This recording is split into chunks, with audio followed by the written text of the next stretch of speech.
Hi, Doug. Welcome to the Healthcare Intelligence Podcast. It's an honor to have you. I know you have been working with a lot of specialty groups, PE-backed, physician-owned. Would love to just have you do a really quick intro before we dive in. Yeah, thanks, Charlene. I really appreciate you having me. Always exciting to get a chance to talk operations with someone who actually cares to listen. So it's a it's an exciting time. My name's Doug Hemminger, as you mentioned. I'm a healthcare operations leader that's been in the sector for 20 to 30 years. The last 20 years focused exclusively on the operations side. Most recently, I was the senior vice president of operations at a PE-backed national MSO. Prior to that. I ran operations for a large women's health organization, 75 plus locations throughout the state. So large multi-site operations. I think that gives me kind of a unique perspective that I've brought to the table and kind of shaped not only my leadership style, but the way that I approach conversations in this space. So super excited once again to be on the podcast and look forward to some nice conversation. Yeah, I mean, I think since you mentioned the background from women's care to orthopedics, and one thing that we see a lot in private equity backed world is transformation. And I'm sure you have done that many, many times. Could you just take us through like how does that usually happen? Like where like what's the scope of the project? Where does it start? Like how did you approach it? Well, I guess if you're talking from an MSO perspective, I mean, we have a pretty broad team. So we have individuals on the business development side that are constantly in talks with a variety of groups that, may be targets for acquisition that are really reaching out and giving feelers. And so, it really starts with those conversations. So normally the CEO, business development, those folks really engage on that side, just having those soft conversations to really make a determination, is this really something we want to entertain? Is everybody kind of wanting to dance? And then if so, that's kind of where, I come in terms of once we come to an understanding that the group may be a group that we truly want to partner with, and it becomes kind of an exciting time. That's where we really start to do kind of a deeper dive and do some due diligence into the practice. And so, as you can imagine, we're kind of looking into a lot of the different metrics. We're creating arrangements with the groups whereby we have access to speak with them about those high level operations and then really go in kind of soup to nuts on the front side to make a determination again if it's the right fit, if it's something we want to continue. Obviously, as those continues evolve and as we get closer to an actual potential deal, that's where documents get signed. That's where we actually go in and start more formalized due diligence. And then that works its way all the way up through the deal cycle, whereby we're looking and kind of mapping every system that they have existing to kind of what we're used to and what we're looking at. We look at everything on the revenue side to make sure that everything is kind of balancing out the way that it's supposed to be. And then again, on the operational side, we're looking at everything from billing. We're looking at their human resources. We're looking at their technology. What platforms are they using? What are their metrics? Doing deep dives on their KPIs, and then digging into everything from all of their contracts, et cetera, vendor relationships. So it pretty is I mean, it is pretty robust in terms of that process and what it takes to from first conversation, maybe over dinner, to actually sitting in and flipping the switch on day one when we're actually partnered. After day one, I think what the most common thing we hear is that there's many different systems. Some are legacy. Some people may want to put them in one central data lake. Like, how do you approach what to like rip, or I guess what to bring in to centralize and what to keep locally separate? Sure. No, that's a great question. That really is up to the organization that you work with. I've been blessed really of working with some great PE-backed organizations. At my previous orthopedic MSO, we called ourselves an MSO light. And what that really meant was we had a really light approach, not a heavy-handed approach. So we didn't standardize systems for the sake of standardizing. We realized that a large practice in rural Kentucky may have completely different needs than a practice up in the state of Maine. And so there was no point in us trying to cram each of the practices onto a similar platform. Now, that being said, one, not every organization has that same approach because I have worked with other organizations that do attempt to try to get a one size fits all, kind of save across the board, and that, adds on some additional complexities. And then there are still times where we're looking for some economies of scale. There are some synergies whereby we can bring them onto platforms. From an evaluation standpoint, we always start with common sense. It just has to make sense.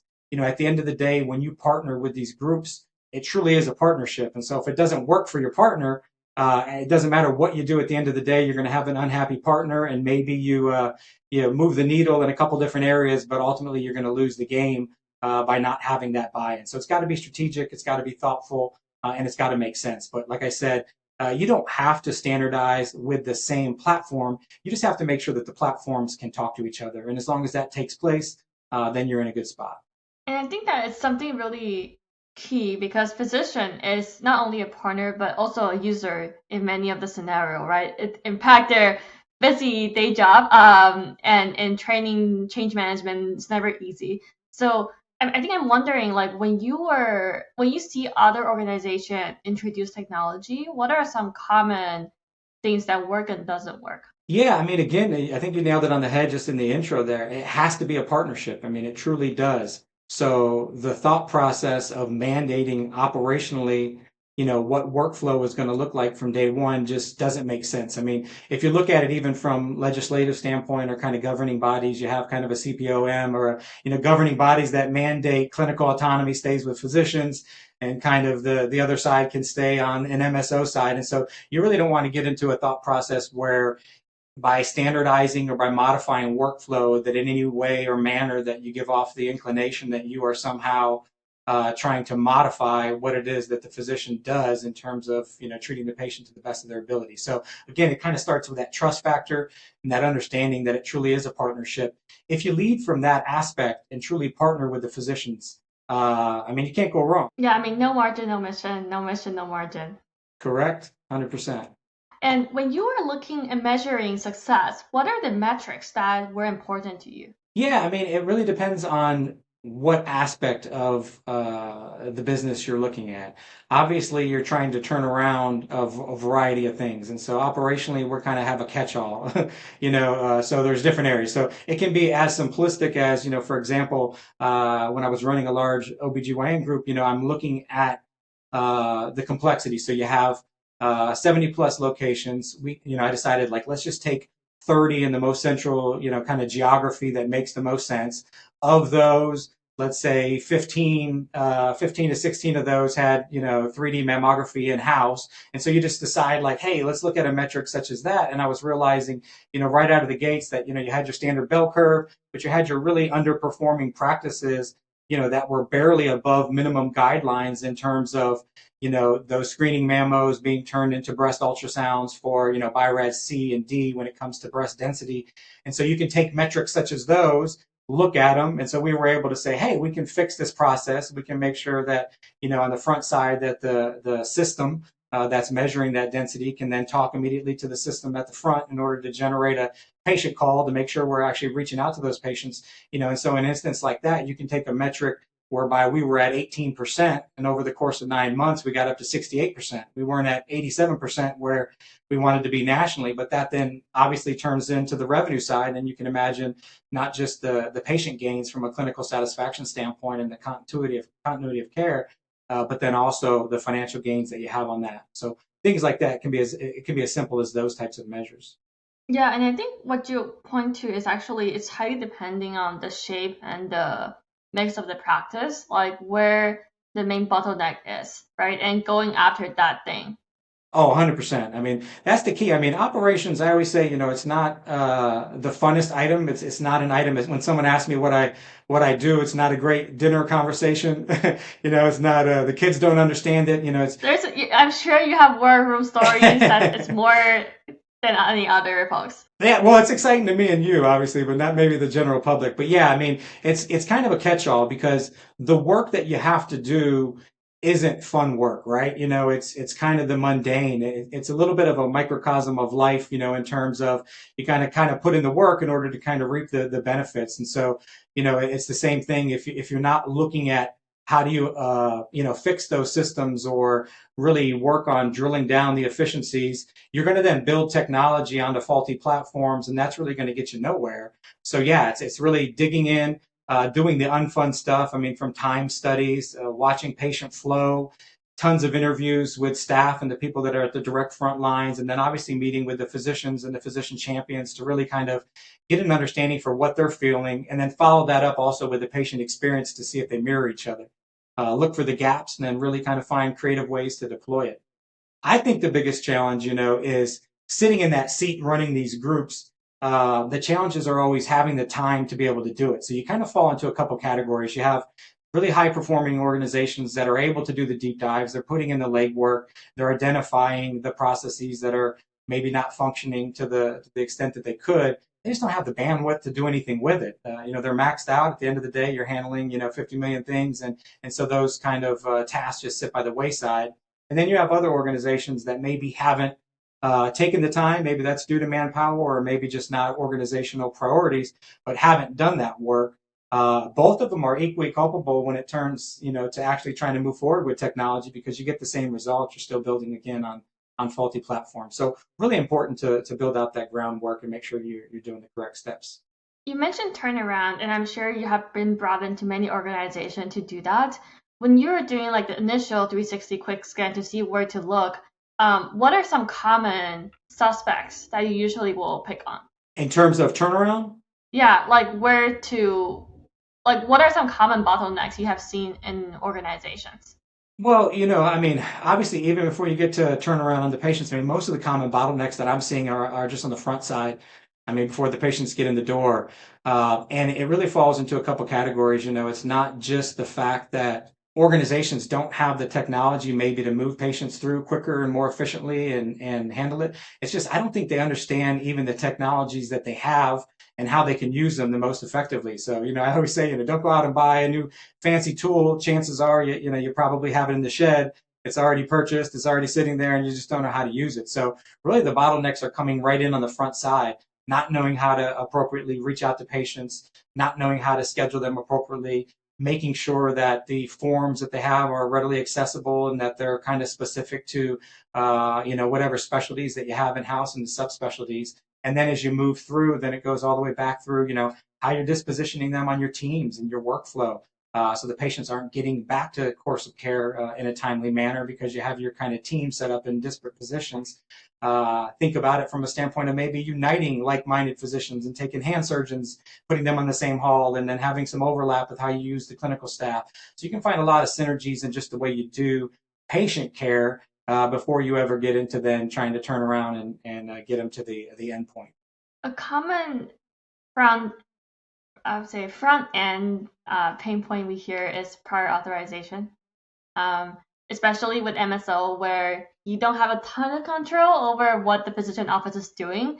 What have you seen working or not working in that aspect? Yeah, the same thing we talked about. I see, again, not using technologies to their fullest, maybe not understanding the difference between just checking someone's benefits to see if they're active versus going through and making a determination if it truly is a prior auth situation and then how to handle those.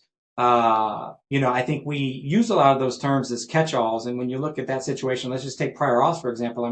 Even within a general orthopedics practice, let's say, the difference amongst specialties really denotes tons of different types of procedures with different types of prior authorization patterns. So you can imagine the individual that's setting those up has to know, 10, 15 different pathways for physician A, let alone the other 10 physicians that they're having. So I see a lot of issues with the process not being enhanced to a point of maybe one of the staff members has a really tight process, but there's really no peer-to-peer training. There's no ability to get that information rolled out to others so that the process in and of itself becomes really entrenched with tribal knowledge to one or two gatekeepers.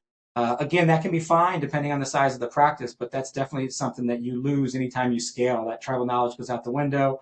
Someone can manage, one or two whiteboards on the wall. When it goes to 10, it goes out the window. So really just seeing the differentiation again in authorizations and the benefit side to the prior auth side, and then really just a lack of education again on the tools that are available to them, how to use them, and how to make sure you're setting up the appropriate protocols to follow. Getting into the weeds here a little bit, how do you train physician office staff? Like one thing that we hear a lot is that the turnover is high, right? And then they often have more than just one desk specialty. They may help with MA task or other things running around. Like, how do you assist training and rollout in that aspect? Yeah, I mean it's kind of the you're chasing your tail or the chicken and egg scenario. I'm not good with the analogies, but you have high turnover, one because you're not training appropriately. So number one, you have to just kind of say time out. We have to stop and we have to invest in training. At some point, you have to do that. You can't just say, hey, when we get to above water, we'll go ahead and start that. It just has to start. So that's day one. You just got to pick a day of the week and say, hey, next Tuesday, boom, as of that day, it's that simple. We're starting a new training process and everybody will be brought up to, XYZ standards. So you start there and you start really investing in them and, to give the staff their credit, because I think in this day and age, especially post COVID, you hear a lot about the staff and they don't want to work and they're just going to leave and they're showing up in their pajamas. And, I'm not saying that I haven't seen those and I've had some really interesting, days where you show up and you see someone like that. But for the most part, they're there, they're eager to learn, and we've really failed from a leadership standpoint, and I say myself included, in providing that training. So number one, right out of the gate, you just got to start to provide the training. You got to make sure that it makes sense and that it's really relatable to the functions that they need to do. So you got to meet them right where they're at in terms of this is your daily task A, B, and C. These are the tools that you have. And then this is the process to do it. So that entails some sort of in-services prior to them actually being just placed in the field. They're kind of thrown to the battle zone. And if you watch the interactions or if you spend any time working front desks or visualizing it, it's a stressful situation. The patients are ramped up and they're ready to go. So you got to kind of train them outside of that environment, then bring them in. Then the most important thing really is, tying them to some sort of peer-to-peer champion, some sort of individual that can be your chair, that can really guide those processes. So it doesn't have to be necessarily the manager of the section. Maybe they're tied into some other things or looking at reporting. But you got to take a person that you really look at and say, this is going to be the champion. This is going to be an individual that can really help us train. And you got to incentivize and you got to reward that trainer. And so if you take them aside and you say, hey, this isn't part of your general, duties above and beyond the norm, but you're really doing us a solid, and we have to treat you the same and give you that same courtesy. So you set up an incentive plan where you incentivize them to want to reach out, to want to train individuals. And then, at first it's still that. It's very frustrating because you invest time and energy into individuals and they still leave in the beginning because your culture hasn't changed quite yet. So you're not really at that threshold yet. So you got to kind of stick that out because that's the point where most people give up. They say, hey, we just trained the last 6 people. They still left. We're still in the same spot. And now we got 3 of our best and brightest and they're super burnt out and it's not going to work well. So you got to kind of get over that churn. And once you get past that stage, you hit kind of an equilibrium where you're like, wait a second, we have the same staff here. I'm seeing the same faces.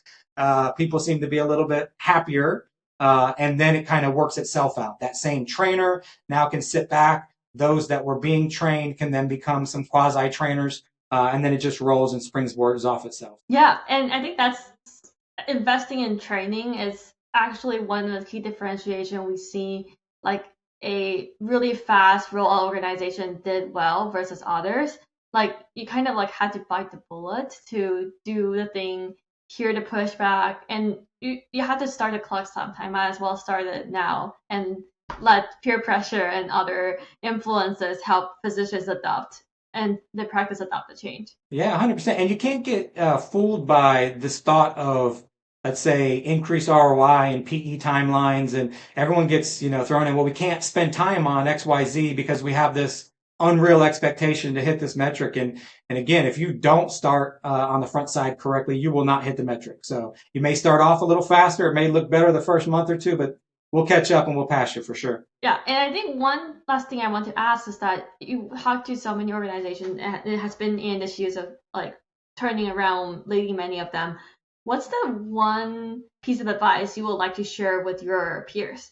Yeah, I mean, really, it's that partnership thought process. It's really that factor of making sure you're meeting people where they're at. One, you're going to have to dig in and get your hands dirty. So it's kind of maybe truth in partnership, right? So you're going to have to go to the spots, regardless of what position you're in. I'm in the top of the organization. I'm running, 30 sites. I have to be there and I have to look at the front desk and see what goes on. I have to go to each step and really sit down and understand the work that's there.